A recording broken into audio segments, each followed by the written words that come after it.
Na kwa sababu tunataka wheelbarrow, ndio ile wameinua, tunaomba vijana wote hapa Kisii na South Mugirango tuende tujiandikishe kama wapiga kura. Kama uko na kadi ya kupiga kura uiweke vizuri, ungoje 2022. Lakini kama hauna kadi ya kupiga kura, tunakuomba tafadhali, IEBC imeanza registration. Uende na kitambulisho chako uweze kukata kadi ya kupiga kura, ndio uweze kupigia William Ruto kura ya 2022. Kama kungekuwa na azimio la umoja hapa Kisii, ni wakati mzee Simeon Nyachae alisimama kiti cha president.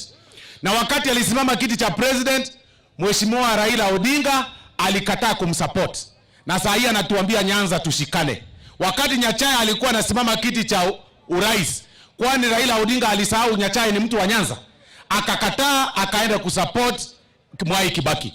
Hata sisi Raila vile anasimama, tunakataa, tunasupport William Ruto. Chama cha UDA ni chama national.